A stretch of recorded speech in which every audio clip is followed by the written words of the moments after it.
So ఇక్కడ మీకు కనిపిస్తుంది రూస్ ఐలాండ్. సో ఇక్కడ నీల్ ఐలాండ్, ఇది హ్యావ్లాక్ ఐలాండ్. సో ఈ అండమాన్ నికోబార్ దీవుల్లో ఈ మూడింటి పేర్లు మార్చడం జరిగింది.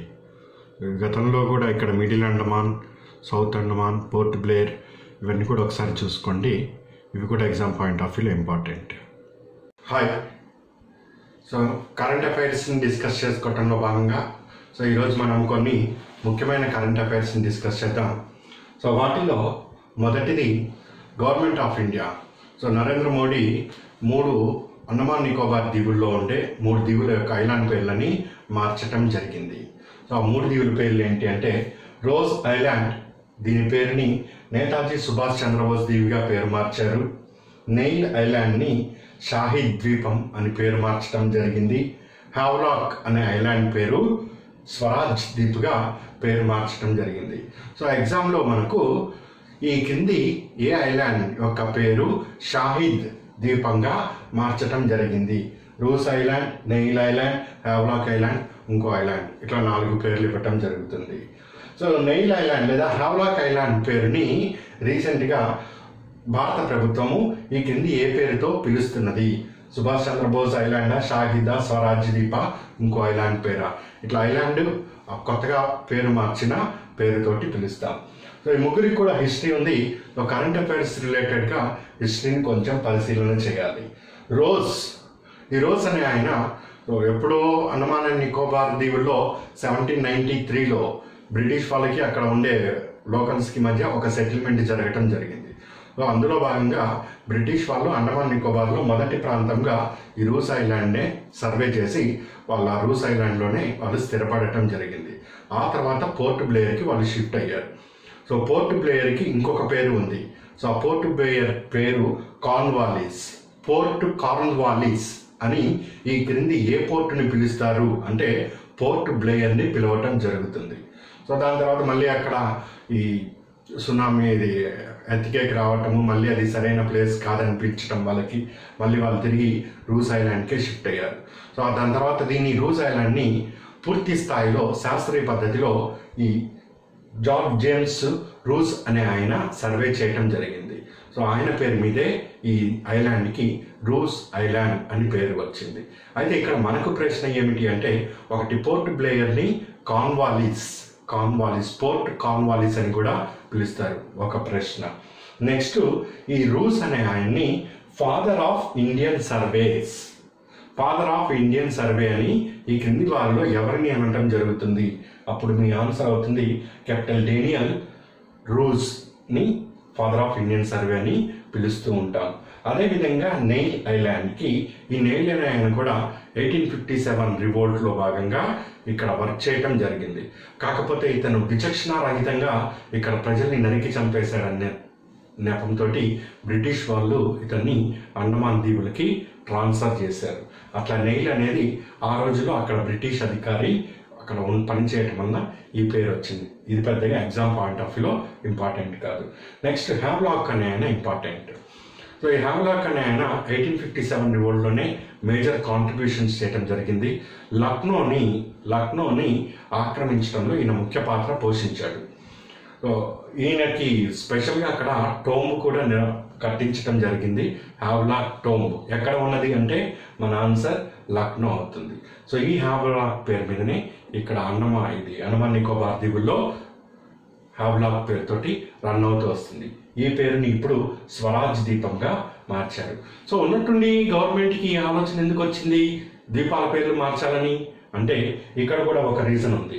1942 నుంచి 45 మధ్య కాలం, అది 2వ ప్రపంచ యుద్ధం జరుగుతున్న కాలంలో జపాన్ ఒక తిరుగులేని శక్తిగా దేశాలన్నింటినీ కూడా ఆక్రమణ చేసుకుంటూ పోతుంది. అలా ఆక్రమణ చేస్తున్న కాలంలోనే భారతదేశంలో ఉండే అండమాన్ నికోబార్ ప్రాంతాలన్నీ కూడా జపాన్ ఆధీనంలోకి వచ్చాయి. జపాన్ ఆధీనంలోకి వచ్చిన తర్వాత సరే అప్పుడు టోజో అనే ప్రధాని జపాన్ని పరిపాలన చేస్తున్నాడు. సో అదే సమయానికి సుభాష్ చంద్రబోస్కి ఈ టోజోకి మధ్య ఒక మంచి స్నేహ సంబంధం రావటం, ఇండియన్ నేషనల్ ఆర్మీ, అదంతా కూడా మీకు మోడర్న్ ఇండియాలో నేను క్లియర్ కట్గా చాలా డీటెయిల్గా ఎక్స్ప్లెయిన్ చేశాను. సో ఇండియన్ నేషనల్ ఆర్మీ స్వతంత్రంగా ఒక ప్రభుత్వాన్ని సింగపూర్లో క్యాథే అనే హాల్లో ఏర్పాటు చేసుకోవటం జరిగింది. సో సింగపూర్లో ఆయన స్పెషల్గా ప్రవాస ప్రభుత్వం అని దాన్ని పిలుస్తూ ఉంటారు. ఆ ప్రవాస ప్రభుత్వానికి ఆయనే అధిపతిగా ఉంటూ సింగపూర్ హాల్లో 1943 అక్టోబర్ 21న ఇక మీదట మేమే భారత ప్రభుత్వానికి అధినేతలం, బ్రిటిష్ వారు కాదు అని ఇక్కడి నుంచే డిక్లరేషన్ ఆయన పంపించడం జరిగింది. అలా భారతదేశానికి అధినేతగా సుభాష్ చంద్రబోస్ని మొదటిసారిగా గుర్తించిన దేశము జపాన్ ఇది. సో ఈ జపాన్ సరే ఎలాగో వీళ్ళిద్దరికి కామన్ ఎనిమి బ్రిటిషర్సే.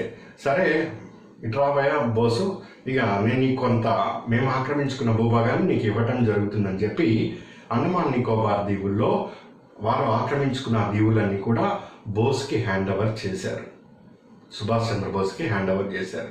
అప్పుడు సుభాష్ చంద్రబోసు భారతదేశం మీదకి దండయాత్ర చేస్తూ అండమాన్ నికోబార్ దీవుల్ని అక్కడ త్రివర్ణ పతాకం ఎగరవేయటం జరిగింది. ఈ రూస్ ఐలాండ్లోనే ఆయన ఒకరోజు స్టే చేసి అక్కడ త్రివర్ణ పతాకాన్ని ఎగరవేశారు. ఎవరు? సుభాష్ చంద్రబోస్. సో అక్కడే ఆయన ఈ అండమాన్ నికోబార్ దీవులు భారత దీవులుగా ప్రకటించుకొని ఆ దీవులకి ఈ పాత పేర్లు అవన్నీ కూడా తీసేసి ఆయన పేరు పెట్టాడు. అండమాన్ దీవుల్ని షాహిద్ దీవులు అని, నికోబార్ దీవుల్ని స్వరాజ్య దీవులు అని. అండమాన్ అండ్ నికోబార్, అండమాన్ దీవులకి ఏమని పేరు? షాహిద్ దీవులు. నికోబార్ దీవులకి ఏమని పేర్లు? స్వరాజ్య దీవులు. ఇవన్నీ కూడా ప్రశ్నలు వచ్చినాయి గతంలో, మళ్ళీ వచ్చే అవకాశాలు కూడా ఉంటాయి, కొట్టిపారేయడానికి లేదు. సో రావటం పేర్లు పెట్టడం జరిగింది. సో ఇవి మొదటిసారిగా భారత ఆధీనంలోకి వచ్చిన ప్రాంతాలు ఏవి అన్నప్పుడు కూడా మన answer Andaman and Nicobar. So వాటికి బోస్ ఏమని పేరు పెట్టాడంటే ఇది. సో అట్లా బోసు 1943 డిసెంబర్ 28, 29 తారీఖులో ఇక్కడ త్రివర్ణ పతాకం ఎగరవేశాడు. ఇది జరిగి ఇప్పటికి కరెక్ట్గా 75 సంవత్సరాలైంది. 75 సంవత్సరాలైంది. అందుకని దానికి గుర్తుగా ఇక్కడ మోడీ ఈ ఏదండి మెరీనా పార్క్లో, పోర్ట్ బ్లేర్లో మెరీనా పార్క్లో 150 అడుగుల ఎత్తులో గల త్రివర్ణ పతాకాన్ని కూడా ఎగరవేశారు. అదేవిధంగా 75 పైసల నాణ్యాన్ని కూడా విడుదల చేశారు. ఇది సింబాలిక్ అంతే, ఇది కరెన్సీ ఇన్ సర్క్యులేషన్లోకి రాదు, సింబాలిక్. 75 years అయింది అని.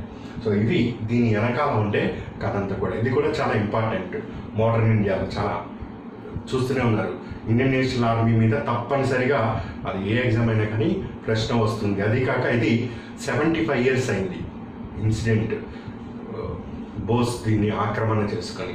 అందుకని మళ్ళీ ఒకసారి ఇండియన్ హిస్టరీ చదివేటప్పుడు దీన్ని కూడా జ్ఞాపకం తెచ్చుకోండి. ఇక్కడ మన ప్రశ్నలు ఏంటండి? ఈ ఐలాండ్లు వాటి పేర్లు ఎట్లా అడుగుతాడు? రోజ్ ఐలాండ్కి ఏమని పేరు పెట్టడం జరిగింది ఏబిసిడి అన్నప్పుడు బోస్ ఐలాండ్, సుభాష్ చంద్రబోస్ ఐలాండ్. స్వరాజ్య దీప్ ఐలాండ్ అని క్రింది ఏ దీవులకి పేరు పెట్టడం జరిగింది? Havelock. Father of Indian survey అని క్రింది వారిలో ఎవరిని అంటారు? Captain Daniel rose. కర్మ బాగాలేనప్పుడు కొన్ని మనకు తెలియని బిట్లు పడతాయి అంటారు చూసారా, అది ఎక్కడి నుంచో రావు, ఇట్లా తవ్వకాల్లో తీసుకుంటూనే వస్తూ ఉంటుంది. లేకపోతే ఫాదర్ ఆఫ్ ఇండియన్ సర్వే అని మనం ఎక్కడ చదువుతామండి దాన్ని? సో ఇట్లా కరెంట్ అఫైర్స్ని మనము ఒక పద్ధతిలో కౌంట్ చేసుకుంటూ దానికి మూలాల్ని వెతుక్కుంటూ అక్కడ మన బిట్లు వస్తున్నాయో చూసుకుంటూ ఎంతో చేస్తే అక్కడ మనకు సరైన స్కోర్లో మనం రాగలుగుతాం. అట్లా కెప్టెన్ డేనియల్ రోజ్ని పేరు గుర్తుంచుకోండి. పోర్ట్ కార్న్వాలిస్, ఎందుకంటే ఇక్కడ 150 అడుగుల త్రివర్ణ పతాకాన్ని ఈ సంవత్సరం ఎగరేశాడు. అట్ ద సేమ్ టైం ఈ దీవుల పేరు కూడా మార్చాడు. ఇవన్నీ సంఘటనలు చారిత్రక సంఘటనలుగా మిగిలిపోతున్నాయి కాబట్టి అది కూడా ఇంపార్టెంట్. పోర్ట్ బ్లేయర్. సో పోర్ట్ బ్లేయర్కి పోర్ట్ కార్న్వాలిస్ పేరు తెలిసిందే కదా, కార్న్వాలిస్ అని పేరు. అండ్ బోస్ మొదటిసారి ఆక్రమణ చేసుకున్నది అండమాన్ అండ్ నికోబార్. ఆయన ప్రవాస ఈ ప్రభుత్వాన్ని ఏర్పాటు చేసింది సింగపూర్లో కాతే హాల్లో. దానికి అధిపతి కూడా ఆయన డిక్లేర్ చేసుకున్నాడు. ఇవి కరెంట్ అఫైర్స్ రిలేటెడ్. 75 పైసల నాణ్యాన్ని భారత ప్రభుత్వం దేనికి చిహ్నంగా రిలీజ్ చేయడం జరిగింది, విడుదల చేయడం జరిగింది? దీనికి చిహ్నంగా 1943 డిసెంబర్లో ఆయన అక్కడికి వెళ్ళి ఈ త్రివర్ణ పతాకం ఎగరేశారు కాబట్టి ఇది ఫస్ట్ పాయింట్ మనం చర్చించాలనుకున్నది. So next point Bhutan. So Bhutan India's neighbourhood first Modi ప్రధాని అయిన మొదటిసారిగా ఆయన ప్రమాణ స్వీకారం రోజే ఈ మిత్ర దేశాలు, ఇండియా చుట్టూ ఉండే దేశాలన్నింటినీ మనకు ఫస్ట్ ప్రయారిటీ ఇవ్వాలని నైబర్హుడ్ పాలసీని రూపకల్పన చేశారు. సో ఆ రూపకల్పనలో భాగంగానే నైబర్హుడ్కి ఏమైతే అవసరాలు పడతాయో వాటన్నిటినీ కూడా ఆయన ప్రత్యేకంగా సెలబ్రేషన్స్ కూడా చేయడం జరుగుతూ వస్తుంది, మంచి రిలేషన్స్ పెంపొందించాలని. ఇక్కడ ఇంపార్టెంట్ క్వశ్చన్ ఏమిటి అంటే, ఇండియాకి భూటాన్కి మధ్య ఏర్పడిన ఈ స్నేహ సంబంధమైన ఒప్పందము జరిగి కరెక్ట్గా 50 సంవత్సరాలైంది 2018 సంవత్సరంలో. సో భారత్ ఈ క్రింది ఏ దేశముతో జరిగిన గోల్డెన్ జూబ్లీ ఉత్సవాలని 2018లో సింబాలిక్గా నిర్వహించింది అంటే భూటాన్తో జరిగిన సంబంధంతో. 1968లో భూటాన్ తోటి ఈ ఫ్రెండ్షిప్ ట్రీటీ అనేది ఇండియన్ గవర్నమెంట్ చేసుకోవటం జరిగింది. అప్పటి వరకు కూడా ఇండియన్ రిప్రజెంటేటివ్ ఎవరు కూడా భూటాన్లో లేరు. సిక్కింలో ఉండే ఆఫీసరే అది వెళ్ళి పర్యవేక్షణ చేస్తూ అలా రిలేషన్స్ మెయింటైన్ చేస్తూ ఉంటాడు. మొదటిసారిగా 1968లో భారత ప్రభుత్వం ప్రత్యేకంగా ఒక హాల్ ఏర్పాటు చేసి అక్కడ ఇండియన్ అంబాసిడర్ని నియమించి సో భూటాన్ తోటి మైత్రి అనేది పెంపొందించడానికి కృషి చేస్తూ వస్తుంది. అది జరిగి ఇప్పటికి ఈ సంవత్సరం 2018 50 సంవత్సరాలైంది కాబట్టి గోల్డెన్ జూబ్లీ ఈ దేశంతో సంబంధాలుగా నిర్వహించుకుంటున్నాం. సో ఇది first major important point exam point of వ్యూలో. ఎవరితో ఏ దేశంతో గోల్డెన్ జూబ్లీ ఈ స్నేహపూర్వక ఒప్పంద ఉత్సవాలను నిర్వహించుకుంటున్నామంటే భూటాన్ తోటి. సో దాంతోపాటుగా భూటాన్ 12వ ప్రణాళికకి భారత్ ఎన్ని కోట్లు సహాయం చేస్తానని చెప్పింది? 4500 కోట్లు. భూటాన్ యొక్క ప్రణాళికలో 12వ ప్రణాళిక ఎప్పటి నుంచి ప్రారంభమవుతుందంటే నవంబర్ 1, 2018 నుంచి 31 అక్టోబరు. సో 5 years, అది 2023 వరకు 5 years రన్ అవుతుంది. ఈ ప్రణాళికాబద్ధంగా వాళ్ళు అభివృద్ధి చెందడానికి కావలసిన ఏదైతే ఫైనాన్షియల్ రిసోర్స్ ఉన్నాయో అందులో 4500 కోట్లు భారత ప్రభుత్వం ఇస్తామని చెప్పింది. అలా ఇవ్వకపోతే పక్కన ఉన్న చైనా వాడు మొత్తం భూటానా అది చైనానా అన్నట్టుగా మార్చేస్తాడు. దీనికి కూడా కథ ఉంది. కథ జరిగిన ఇన్సిడెంటే. చైనా టిబెట్ని ఆక్రమణ చేసుకున్నప్పుడు అప్పుడు ఒక పాపులర్ వేవ్ కూడా వచ్చింది. ఆల్మోస్ట్ భూటాన్ కూడా ఈజ్ పార్ట్ ఆఫ్ చైనా అని. భూటానే కాదు, సిక్కిం అండ్ అరుణాచల్ ప్రదేశ్ కూడా పార్ట్ ఆఫ్ చైనా అని అప్పటి నుంచే రావటం జరిగింది టిబెట్ ఆక్రమణ. కానీ అప్పట్లో నెహ్రూ కాస్త చాకచక్యంగా వ్యవహరించడం, ఇక ఆ కథ అంతా కూడా అట్లా నడుస్తూ పోతుంది. సో అది ఇక్కడ మేజర్ ఇంపార్టెన్స్ ఏమిటి అంటే భారత్ ఈ సహాయ సహకారాలు అందించడం భూటాన్కి. ఎన్ని వేల కోట్లు ఏబిసిడిలో ప్రశ్న రావచ్చు. 4500 కోట్లు. సో 11వ ప్లాన్లో అంతా కూడా మేము సపోర్ట్ ఇస్తామన్నారు. సో భూటాన్లో రూపే కార్డు, మన దగ్గర ఎట్లయితే రూపే కార్డు ఈ చెల్లుబాటు అవుతుందో అట్లా మన కరెన్సీ కూడా అక్కడ రూపే కార్డు రూపంలో వాళ్ళు కూడా అక్కడ ట్రాన్సాక్షన్స్కి అనుమతిస్తామని భూటాన్ తెలియజేయడం జరిగింది. ఈ క్రింది ఏ దేశము భారతదేశానికి చెందిన రూపే కార్డు తమ దేశంలో నగదు వ్యవహారాల నిర్వహణకి అనుమతిస్తామని తెలియజేసింది? సో ఏబిసిడిలో మనకు ఆన్సర్ అవుతుంది Bhutan. Important RuPay card. Next, ISRO ఎక్కడ గ్రౌండ్ స్టేషన్ అంటే ఇట్స్ టెస్టింగ్ కానీ లేకపోతే ఇతర పర్పస్లో ఉపయోగించడం కోసం ఇస్రో వాళ్ళు ఈ క్రింది ఏ దేశంలో గ్రౌండ్ స్టేషన్ ఏర్పాటుకి ఒప్పందం చేసుకోవటం జరిగిందంటే భూటాన్లో గ్రౌండ్ స్టేషన్ని ఏర్పాటు చేస్తాం. అదేవిధంగా 720 మెగావాట్ల హైడ్రో ఎలక్ట్రిక్ పవర్ ప్రాజెక్టు మ్యాంగ్రిడిచి ఇక్కడ అండ్ సంకోష్లో 2560 మెగావాట్లు. గుర్తుంటే గుర్తుపెట్టుకొని లేకపోతే లేదు. కానీ ఇక్కడ మేజర్ ఇంపార్టెంట్ ఈ ప్రధాని లొట్టాయో ఇట్టాయో ఏదైతే అది కనిపిస్తుంది కదా మీకు, ఆ ప్రధాని పేరు. ఈ ప్రధాని వచ్చాడు, వీడు కొత్తగా ఎన్నికయ్యాడు. వీడి పర్యటనలో ఈ ప్రధాని యొక్క ఫస్ట్ పర్యటన అధికారికంగా భారత్కే రావటం జరిగింది. సో ఇండియాలో భూటాన్ ప్రధానమంత్రి వచ్చాడు. దానికి సంబంధించిన పూర్తి సమాచారము ఎగ్జామ్ పాయింట్ ఆఫ్ వ్యూలో ముఖ్యంగా గుర్తుపెట్టుకోవాల్సింది గోల్డెన్ జూబ్లీ ఒకటి, అండ్ 12వ ప్రణాళిక వారధి, అండ్ రూపే కార్డు అక్కడ చెల్లుబాటు, ఇస్రోది ఒకటి. ఈ 4 ఇంపార్టెంట్ ఇష్యూస్ ఇండో భూటాన్ అంతర్జాతీయ సంబంధాలకి సంబంధించి. Third point 42nd Indian social science Congress ఒడిశాలో KITలో కిట్లో జరగటం జరిగింది. దీని యొక్క ముఖ్య theme human future in digital Ira. Human future, మనిషి భవిష్యత్తు ఎలా ఉంటుంది ఈ డిజిటల్ ఇరా అనే దాని మీద ఈ సోషల్ సైన్స్ కాంగ్రెస్ నిర్వహిస్తున్నారు. ఇది ఏప్రిల్ జరిగే ఎగ్జామ్స్, దాని తర్వాత దానికి అంత ప్రాధాన్యత వహించదు. కానీ ఈ మీన్ టైంలో మన అభ్యర్థులు SSC కానీ లేకపోతే బ్యాంకులు కానీ కొంతమంది రాస్తున్నారు కాబట్టి అలాంటి వాళ్ళందరికీ కూడా ఇప్పుడు ఈ కరెంట్లో 1 monthలో ఏమైనా జరుగుతూ ఉంటే వాళ్ళందరికీ కూడా ఇది important. 42nd Indian social science Congress. ఇవి కొన్ని అంశాలు. దీంతో పాటు మిగిలిన అంశాలు కూడా మనం చూద్దాం. సో ఇక్కడ మీకు కనిపిస్తుందండి 42nd Indian social science congress. So దీని థీమ్ ఏమిటి అంటే human future in digital era. So December 27 నుంచి 31 ఈరోజు వరకు ఇక్కడ జరుగుతున్నది. ఒరిస్సాలో Kalinga institute of industrial technology KIITలో ఇది నిర్వహించడం జరుగుతుంది. దీన్ని నిర్వహిస్తుంది ఇండియన్ సోషల్ సైన్స్ అకాడమీ వాళ్ళు. సో ఇది 42nd.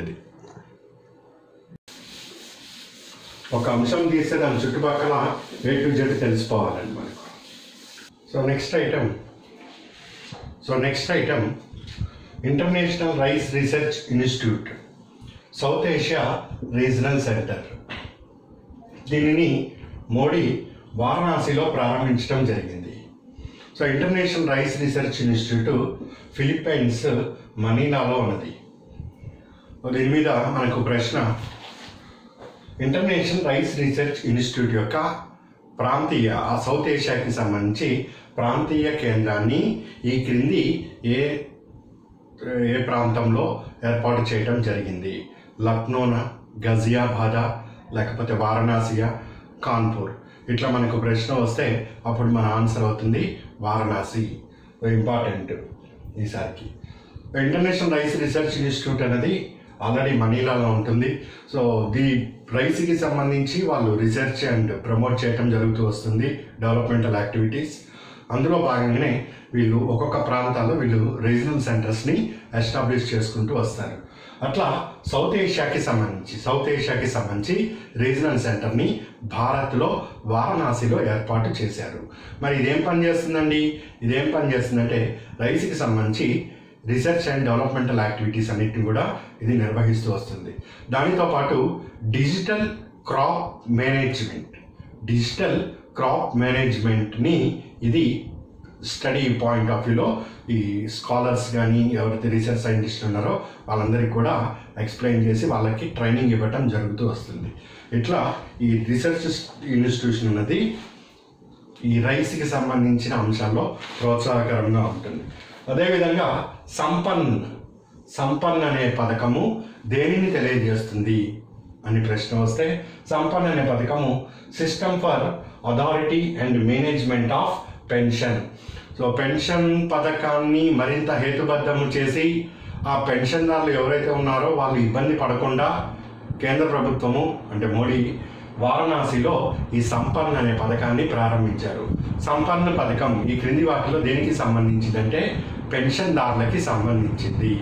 Already pension regulatory development authority PDRA అనేది ఒకటి ఉన్నదండి. PDRA అనేది ఉన్నది. అయితే అది కేవలం రెగ్యులేటింగ్ ఏజెన్సీగా వ్యవహరిస్తుంది కానీ ఈ మేనేజ్మెంట్కి సంబంధించిన వ్యవహారాలను అది చూడదు. ఉదాహరణకి ఒక వ్యక్తి పెన్షన్కి వెళ్ళాడు. సో ఎంత పెన్షను, దానికి సంబంధించి రెగ్యులేటింగ్ అఫైర్స్ ఇవి మాత్రం నిర్వహించబడుతుంది కానీ ఆ వ్యక్తికి సులభంగా పెన్షన్ ఏ విధంగా అందాలి, పెన్షన్దారుడికి ఇబ్బందులు లేకుండా, సమస్యలు అంటే ఎవ్రీ ఇయర్ రెన్యువల్ చేయించుకోవటం కానీ ఇట్లాంటి ఇబ్బందులు లేకుండా ఏ విధంగా ఈ పెన్షన్ కార్యక్రమం చేపట్టాలనేది మాత్రం ఈ రెగ్యులేటింగ్ అథారిటీ నిర్వహించదు. సో దీన్ని పెన్షన్ మేనేజ్మెంట్ని ఇంకా సులభతరం చేయాలనే ఉద్దేశంతో కేంద్ర ప్రభుత్వం సంపన్న అనే పథకాన్ని ప్రారంభించింది. సో సంపన్న పథకం దేనికి సంబంధించింది? పెన్షన్ పథకానికి. ఎక్కడ ప్రారంభించారు? వారణాసిలోనే ఇది ప్రారంభించడం జరిగింది. నెక్స్ట్ మేక్ ఇన్ ఇండియాలో భాగంగా 1 district 1 product. సో ఈ GI జోగ్రఫికల్ ఐడెంటిఫికేషన్ని ఇంకాస్త ప్రోత్సహించి మేక్ ఇన్ ఇండియాని ఇంకాస్త సస్టైన్ చేసుకోవడంలో భాగంగా ప్రతి జిల్లాకి కూడా ఒక ప్రోడక్ట్ని ఐడెంటిఫైడ్ ప్రోడక్ట్గా కేంద్ర ప్రభుత్వం గుర్తించాలి.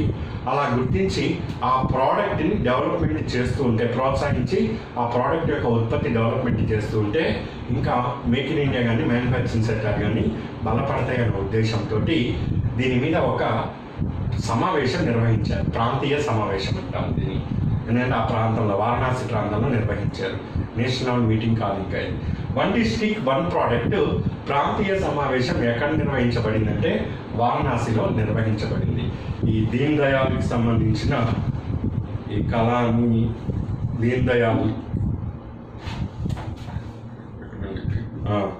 దీన్ దయాల్ హస్తకళా కళ్యాణ్ ఈ కేంద్రంలో 1 డిస్ట్రిక్ట్ 1 ప్రోడక్ట్ ప్రాంతీయ సమావేశం నిర్వహించబడింది. సో ఇక్కడ వరకు మన క్వశ్చన్స్ ఏంటి? ఇంటర్నేషనల్ రైస్ రీసెర్చ్ ఇన్స్టిట్యూషన్స్ తమ సౌత్ ఏషియాలో తమ ప్రాంతీయ కార్యాలయాన్ని ఎక్కడ ఏర్పాటు చేశాయి? వారణాసి ఆన్సర్. సంపన్న పథకం దేనికి సంబంధించింది? లేదా పెన్షన్దారుల యొక్క పెన్షన్ నిర్వహణని సులభతరం చేయటం కోసం కేంద్రము ఈ కింది వాటిలో ఏ పథకాన్ని ప్రవేశపెట్టింది? అబ్రివేషన్స్ ఇది ఒకటి మాత్రమే ఇవ్వటం జరుగుతుంది. సంపన్న ఇంకోట అట్లా సంపన్న. 1 డిస్ట్రిక్ట్ 1 ప్రోగ్రామ్ ప్రాంతీయ సమావేశం ఎక్కడ? ఆన్సర్ వారణాసి. ఇది నెక్స్ట్ ఈ పోలీస్కి సంబంధించి మరియు కమ్యూనిటీ వీళ్ళకి సంబంధించి ఏదైతే గ్యాప్ ఉందో ఈ గ్యాప్ తగ్గించడం కోసమని ministry of women and child development మంత్రిత్వ శాఖ మినిస్ట్రీ ఆఫ్ హోమ్ అఫైర్స్తో కలిసి మహిళా పోలీస్ వాలంటరీ పథకాన్ని ప్రారంభించారు. మహిళా పోలీస్ వాలంటరీ పథకం. ఏంటి వాలంటరీ పథకం అంటే ఒక మహిళా పోలీస్ వాలంటరీని ఒక ఎంపీవీని నియమిస్తారు. ఏ విధంగా అయితే ఆశా వర్కర్లను నియమించడం జరుగుతుందో అదేవిధంగా మహిళా పోలీస్ వాలంటరీ అని ఒక వ్యక్తిని, ఒక మహిళని నియమిస్తారు. ఆ మహిళకి కొంత శిక్షణ ఇచ్చిన తర్వాత ఒక గ్రామ పంచాయతీకి అలాట్మెంట్ చేస్తారు. ఏదో ఒక గ్రామ పంచాయతీకి అలా అలాట్మెంట్ చేసినప్పుడు కమ్యూనిటీ నిసేసి ఆ గ్రామంలో ఉండే వాళ్ళందరినీ కూడా ఇట్లా పోలీస్ స్టేషన్కి ఇలా వెళ్ళి మనం ఫిర్యాదులు చేయొచ్చు, ఇట్లా మనకేమైనా ఇబ్బందులు కలిగితే ఇట్లా చేయొచ్చు, ఇట్లా చట్టాల పట్ల పోలీసులు ఏ విధంగా రక్షణ కల్పిస్తారు, ఇలాంటి అంశాల పట్ల చైతన్యాన్ని కలిగిస్తూ ఉంటారు. ఇలా కలిగించి ఈ మహిళా మరియు శిశు రక్షణ దళ్ అని ఒక దళని ఏర్పాటు చేసి ఇంత వాలంటరీ గ్రూప్, అమ్మ నువ్వు వస్తావా ఈ గ్రూప్లోకి, అమ్మ నువ్వు వస్తావా, ఇట్లా వస్తే రేపు నేను ఏమన్నా సమస్య వస్తే అట్లా పోలీస్ స్టేషన్కి వెళ్ళి ఇట్లా నీకు సమస్య అక్కడే సాల్వ్ చేస్తాను అని ఏదైతే గ్యాప్ ఉందో పోలీస్కి అండ్ కమ్యూనిటీకి ఆ గ్యాప్ని రిడ్యూస్ చేయడం కోసం ఈ మహిళా పోలీస్ వాలంటరీ వాళ్ళు వర్క్ చేస్తారు. అలా వర్క్ చేస్తున్న వీరికి గౌరవ వేతనంగా 1000 రూపాయలు చెల్లించబడుతూ వస్తుంది. దీనిని మొదట అమలు చేసిన రాష్ట్రం హర్యానా ప్రభుత్వం. సో ఇక్కడ మనకి ఇంపార్టెంట్ కమ్యూనిటీకి మరియు పోలీస్ వ్యవస్థకి మధ్య ఉండే ఆ గ్యాప్ని, ఆ అంతరాన్ని తగ్గించడం కోసము కేంద్ర ప్రభుత్వం ఈ కింది వాటిలో ఏ పథకాన్ని ప్రవేశపెట్టింది అంటే మహిళా పోలీస్ వాలంటరీ పథకాన్ని ప్రవేశపెట్టింది. మహిళా పోలీస్ వాలంటరీకి గౌరవ వేతనం ఎంత చెల్లించబడుతుంది? 1000 రూపాయలు. మహిళా పోలీస్ వాలంటరీని మొదటిగా అమలు చేసిన రాష్ట్రం ఏది అంటే హర్యానా. ఇది ఇక కమ్యూనిటీ బేస్డ్ డెవలప్మెంట్ ఇదంతా కూడా. ఇది ఒకటి మనకి ఇంపార్టెంట్. నెక్స్ట్ స్వచ్ఛ సర్వేక్షణ్ అవార్డు. సో 29 రాష్ట్రాల్లో బెస్ట్ క్యాపిటల్ సిటీ ఉన్న రాష్ట్రాల్లో, క్యాపిటల్ అన్ని రాష్ట్రాలకి రాజధాని ఉంటాయి కదా, ఆ రాజధానిలో బెస్ట్ క్యాపిటల్ సిటీ అనే అవార్డు ఈ సంవత్సరం 2018 గాను ఏ రాష్ట్రానికి చెందింది, ఏ రాష్ట్రానికి ఇవ్వబడింది లేదా ఎవరికి ఇవ్వబడింది అంటే హైదరాబాద్కి ఇవ్వడం జరిగింది జిహెచ్ఎంసి వాళ్ళు. So best capital city for solid waste management, ఘన వ్యర్థాలని వీరు సక్రమంగా నిర్వహిస్తున్నారని హైదరాబాద్కి స్వచ్ఛ సర్వేక్షణ్ అవార్డ్ ఇవ్వటం జరిగింది. సో ఈ స్వచ్ఛ సర్వేక్షణ్ అవార్డు అనేది ministry of housing and urban affairs వాళ్ళు Swachh Bharat urban and rural రెండు ఉంటాయి. సో స్వచ్ఛ భారత్ అర్బన్లో భాగంగా ఈ అవార్డు ప్రదానం చేస్తూ ఉంటారు. సో మరి ఎవరు వెళ్ళి పరీక్షించాలి? అక్కడ సిటీలో సరిగ్గా సాలిడ్ వేస్ట్ మేనేజ్మెంట్ చేస్తుందా లేదా అన్నది గవర్నమెంట్ కాదు, ఆ సిటీ ఇచ్చే రిపోర్ట్ కాదు, థర్డ్ పార్టీని ఇంకొకరిని వాళ్ళు నియమించుకోవటం జరుగుతుంది. సో స్వచ్ఛ సర్వేక్షణ అవార్డు కోసము పర్యవేక్షణ, దాని ఫలితాలను విశ్లేషణ చేయడం కోసము ఏ గ్రూప్ వాళ్ళు పనిచేస్తున్నారు అంటే కార్వే గ్రూప్ వాళ్ళు పనిచేస్తున్నారు. సో వీళ్ళు అన్ని సిటీస్ చూసి ఎస్ ఇక్కడ బాగా జరుగుతుందని ఇండికేటర్స్ ఉంటాయి, ఆ ఇండికేటర్స్ అన్ని టిక్ కొట్టుకొని వెళ్ళి ఈసారి ఈ అవార్డు వీళ్ళకి ఇవ్వండి అని ఈ కార్వే గ్రూప్ వాళ్ళు మినిస్ట్రీ ఆఫ్ హౌసింగ్ వాళ్ళకి రిపోర్ట్ ఇస్తారు. ఆ మినిస్ట్రీ ఆఫ్ హౌసింగ్ వాళ్ళు ఈ అవార్డులు ఇస్తారు. సో ఈ గ్రూప్ వాళ్ళు ప్రతి సంవత్సరం జనవరి 4th నుంచి జనవరి 31st వరకు ఈ సిటీస్లో అన్ని వెళ్ళి అక్కడ ఇన్ఫర్మేషన్ గ్యాదర్ చేసి దాన్ని స్టడీ చేసి మినిస్ట్రీకి ఇస్తే మినిస్ట్రీ అవార్డుని అనౌన్స్ చేయడం జరుగుతూ వస్తుంది. ఇక్కడ మన కోసం ఏమిటి అంటే స్వచ్ఛ సర్వేక్షణ అవార్డ్ ఈ క్రింది వాటిలో ఏ రాష్ట్రానికి కానీ ఏ ప్రాంతానికి కానీ ఏ సిటీకి కానీ ఇవ్వటం జరిగింది. ఏబిసిడి అక్కడ మీ ఆన్సర్ వస్తుంది. స్వచ్ఛ సర్వేక్షణ అవార్డు హైదరాబాద్కి ఈ క్రింది వాటిలో దేనిని నిర్వహించినందుకు ఇచ్చారు. బెస్ట్ క్యాపిటల్ సిటీ అవార్డు అంటే ఘన వ్యర్థాల నిర్వహణ. ఏంటండి? ఘన వ్యర్థాల నిర్వహణ.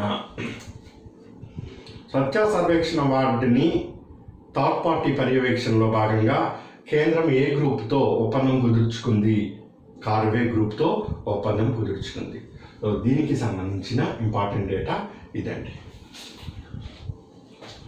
సో ఇట్లా స్టెప్ బై స్టెప్ ఒకటి చదువుకుంటూ వెళ్ళాలి. సో ఇప్పుడు మరికొన్ని అంశాలు చూద్దామండి. సో మణిపూర్ సీఎం బీరెన్ సింగ్కి ఛాంపియన్స్ ఆఫ్ చేంజ్ అవార్డుని భారత ప్రభుత్వం ప్రకటించడం జరిగింది. సో ఈ అవార్డుని ఇచ్చింది ఉపరాష్ట్రపతి వెంకయ్యనాయుడు గారు. So champions of change award అనేది దేనికి ఇస్తారు అని ప్రశ్న వస్తే ఈ గవర్నమెంట్ 115 యాస్పిరేషనల్ డిస్ట్రిక్ట్, గతంలో కూడా నేను చెప్పాను, మళ్ళీ ఇక్కడ యాస్పిరేషన్ డిస్ట్రిక్ట్ అంటే ఏంటి అవంతా కూడా అక్కర్లేదు. సో యాస్పిరేషన్ డిస్ట్రిక్ట్స్ అని 115 జిల్లాలని డిక్లేర్ చేయడం జరిగింది. సో ఈ జిల్లాలలో వాళ్ళు ఇచ్చే ఇన్పుట్స్ అవన్నీ నేను పరిగణలోకి తీసుకొని ఏ జిల్లా అయితే చక్కటి ప్రతిభ కనబరుస్తూ వస్తుందో దానికి ఆ రాష్ట్రానికి సంబంధించి ఈ అవార్డుని ఛాంపియన్స్ ఆఫ్ చేంజ్ అవార్డుని ఇస్తూ ఉంటారు. సో అట్లా ఈసారి ఛాంపియన్స్ ఆఫ్ చేంజ్ అవార్డు మణిపూర్కి దక్కటం జరిగింది. సో ఇది ఇక్కడ మన చిన్న పాయింటే. నెక్స్ట్ ఇక్కడ ఇంకొక అంశము, ఎవ్రీ ఇయర్ ఆస్ట్రేలియా ఓపెన్ అనేది జరుగుతూ వస్తుంది. కానీ అక్కడ ఉండే టెంపరేచర్ కానీ లేకపోతే హ్యూమిడిటీ వలన ఆటగాళ్ళు సరిగా ఆట మీద కాన్సన్ట్రేషన్ చేయలేకపోతున్నాం, మాకు నష్టం జరుగుతుంది అది ఇదని వాళ్ళు గోల పెడుతున్నారు. అందుకని అక్కడ ఆస్ట్రేలియా ప్రభుత్వం ఏం చేసిందంటే ఈసారి ఆస్ట్రేలియా ఓపెన్ జరుగుతున్నప్పుడు అక్కడ హీట్ స్ట్రెస్ స్కేల్, గుర్తుపెట్టుకోండి ఇప్పుడు జరిగే ఎగ్జామ్స్కి ఇంపార్టెంట్, హీట్ స్ట్రెస్ స్కేల్ దీనిని ఒకటి తయారు చేసింది. ఈ హీట్ స్ట్రెస్ స్కేల్ తయారు చేసింది సిడ్నీకి యూనివర్సిటీ వాళ్ళు దీన్ని తయారు చేశారు. ఏంటి హీట్ స్ట్రెస్ స్కేల్ అంటే ఇది ఒక స్కేల్ లాగా అంటే మనం చెప్పుకోవటము, దీని మీద 0 నుంచి 5 వరకు ఇండికేటర్స్ ఉంటాయి. సో అక్కడ వాతావరణంలో ఉండే టెంపరేచరు, హ్యూమిడిటీ వీటన్నిటికి అనుగుణంగా ఆ స్కేల్లో ఉండే ఆ మెర్క్యూరీ కానీ ఐటమ్స్ అన్నీ మూవ్ అవుతూ ఉంటాయి. సో ఈ హీట్ స్ట్రెస్ స్కేల్లో 0 నుంచి 5 వరకు వస్తే ఆస్ట్రేలియా ఓపెన్ని చక్కగా క్రీడాకారులు నిర్వహించుకోవచ్చు, రన్ అవుతూ ఉంటుంది మ్యాచ్. ఒకవేళ 5 దాటింది అనుకోండి స్కేల్లో, సో ఆటని ఆపివేయాలి. ఇది ఇప్పుడు ఆస్ట్రేలియా ఓపెన్లో కొత్తగా వచ్చిన నిబంధన. సో 5 దాటి 5 నుంచి కొంచెం 6, 7 ఉంటే ఒక 10 minutes గ్యాప్ ఇస్తారు స్కేల్ మళ్ళీ మామూలుగా చూపే వరకు. లేదు 7, 8, 9 అట్లా వెళ్ళింది అనుకోండి, ఆటని ఆ రోజు సెషన్ ఆ రోజు అక్కడ ఆపివేయాల్సింది. తర్వాత ఏమన్నది అక్కడ రిఫరీలు తెలుసుకోవటం జరుగుతుంది. సో ఇప్పటి వరకు కూడా వెట్ బల్బ్ గ్లోబల్ టెంపరేచర్ని జనరల్గా ఉపయోగిస్తున్నారు. దీనివల్ల కరెక్ట్గా అంచనాలకి టెక్నికల్గా వెళ్ళలేకపోతున్నామని దాని స్థానంలో హీట్ స్ట్రెస్ స్కేల్ని రూపొందించారు.